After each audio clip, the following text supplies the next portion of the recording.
Yo, we're making a fishing game, but it's horde.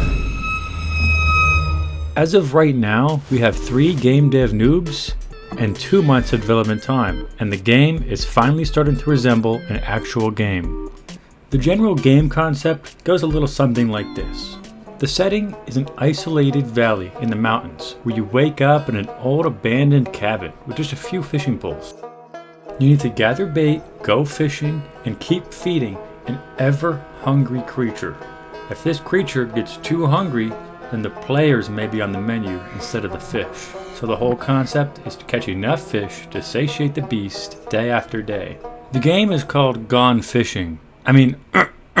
Gone Fishing. I'm the Rockstone Golem, and these are the people that will be joining me while making this game. I'm Sir Jorn. I'm the resident 3D artist, and I have made the textures and models for all of the fish you'll see in Gone Fishing, as well as a couple of other things that you'll see in the background video.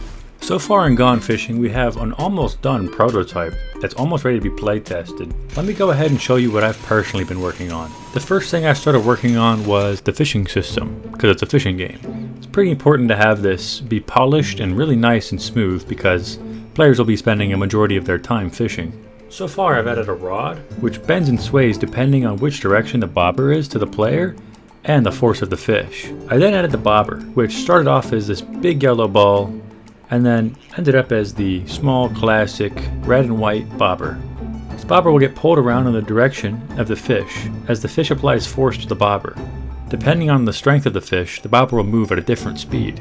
I also spent a lot of time creating and refining the fishing algorithm, which controls all of the information about the actual fish that you'll be catching. Each fish will have its own reel-in speed, pulling power, tension multiplier, chance to catch, fish stamina, and much more. These stats will help give personality to each type of fish and change how they fight, making sure you're not getting the same fight every time. After getting a lot of the logic sorted out, it was time to make it look a little prettier. Getting the lures and fish to display was a simple enough task, and single player. But this is a multiplayer game, and so everything in multiplayer is a pain in the ass for some reason. The first step was to get a fishing line to hang from the rod tip, so that there was somewhere the bait or fish can hang from.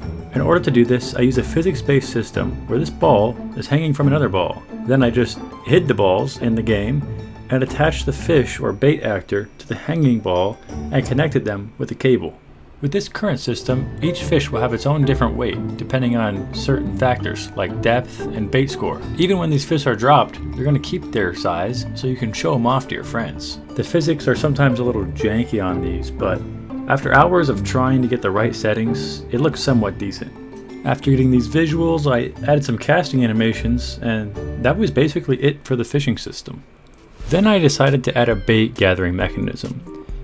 So we already have a minnow trap that somebody else implemented, and then we had a shovel which could be used to dig up worms. But I felt this was kind of slow and a little boring, so I added a worm spawning system. So these worms will crawl out of the ground, then crawl around, and go back into the ground after a certain amount of seconds have passed. This would hopefully be a little more stimulating and not bore people. It was then time to work on the cabin. So I hopped over to Blender and whipped up a quick low-poly cabin model. The biggest problem came when I was trying to texture it. I looked up a tutorial on YouTube on how to texture, and it ended up just being a complete and total disaster. I added it in the game and threw on a fab texture. It made it a lot better, but it still wasn't perfect. So somebody else went over in Blender and fixed it up for me. Now that we had a cool looking cabin, we added the beds in, which spawn a bed every time somebody spawns into the game. These are still a little buggy, but they work most of the time. Adding in windows was the next step to make the cabin complete. I had an interesting idea for the windows. I wanted them to actually be physics-based so that when the monster comes in at nighttime and smashes the window, it'll shatter into a bunch of pieces and look real cool. In order to stylize the game a little bit more and make it stand out and try to get this retro horror type vibe, I messed around with the filters and ended up liking this one sharpen filter. So this is what it looks like with no sharpen at all. This is with the maxed out 2 setting, so as far as the slider can go. And then I just force upped it by actually manually entering it into the text box, and it actually came out with a pretty cool look. So for now, this is what we're sticking with, and we might end up changing a bit in the future. Getting multiplayer set up wasn't too big of a problem, as I already had other games that I've made in the past that never got finished, so I just ported over all the multiplayer stuff and followed a 6-hour long tutorial series to get a lobby with the built-in invite system from Steam. In order to get the game to feel a little more immersive and atmospheric, I added this nighttime ambience, which changes volumes if you go inside, and then also focused heavily on footsteps. Sound in general is very important for immersion, which is crucial in a horror game. I took extra time to create a detailed footstep system that has over a dozen unique footsteps, which also have slight volume and pitch variation on each step to ensure that no footstep sounds exactly the same. After getting all of this boring stuff out of the way, it was time to start the fun stuff, working on the creature. So far the creature and other horror elements are pretty limited, which, considering that this is a horror game, is not ideal. We so far have this little crawly guy. He will sneak up behind players and give them a little spook. And the big lake creature, which is the one that you need to feed. If he gets too hungry, he may come to your cabin at night and bust through a random window. In the future, I think it'll be cool to make him circle the building while listening. If anyone makes a noise, he'll run to their window and eat them. If everyone is quiet, then he'll eventually choose a random someone to eat. The models used for these two creatures are temporary placeholders. This one was made with AI, and the other from Mixamo.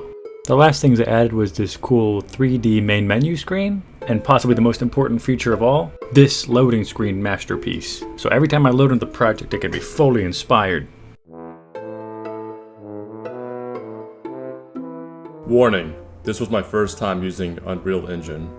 So there I was, heeding counsel from the ancient Rockstone Golem, Mr. Golem, if you will, who whispered ominous warnings about read the docs and watch the tutorials. To an actual cross. The transparent PNG file I am using is linked in the description. Of course, naturally.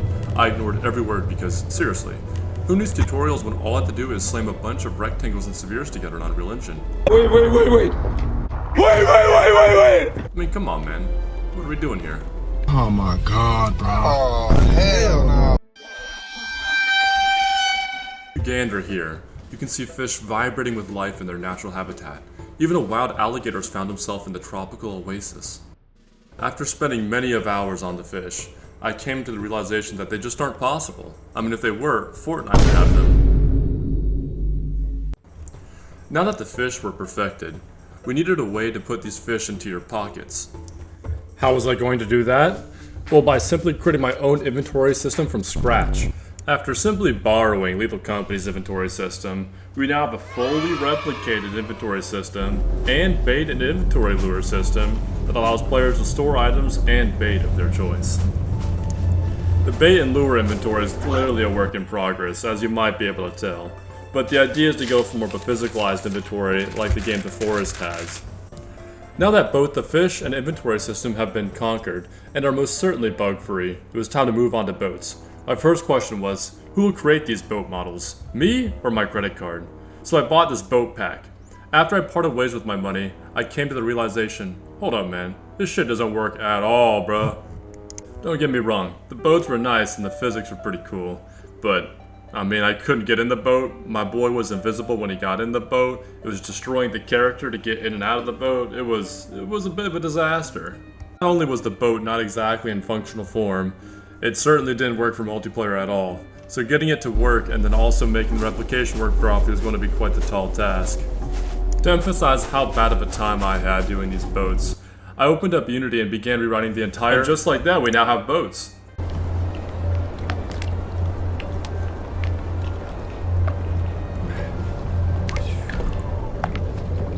In a normal game, you might catch fish that you can eat them, or so that you can sell them at the trader in DayZ and buy yourself a nice car you can crash at Northwest Airfield and get shot and gunned down. However, for our game, we're going to be sacrificing them to the fish god. In order to sacrifice fish, I created an altar that would allow the player to place fish in the altar. The altar would then track which fish are placed in the altar, get the point value, and check which type of fish are in the altar. This would allow the altar to determine if they met the quota and or if they caught the required fish that day. Another idea is if certain days make certain fish worth more. Maybe on Tuesdays, the fish god or the creature, he loves himself a nice largemouth bass. So with the altar we can track what the player caught and if they met the quota.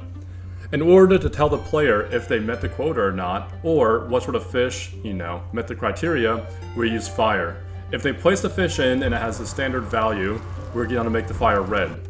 If the fish has some sort of extra value, let's say it's the bass on Tuesdays, we can make the fire pink or purple or some other strange color. Once the quota is met, we can turn the fire blue, add some sparks, and play a monster noise to let the player know, hey, good job, man. Thankfully, after around 100 hours of using Unreal Engine, I was able to come up to speed.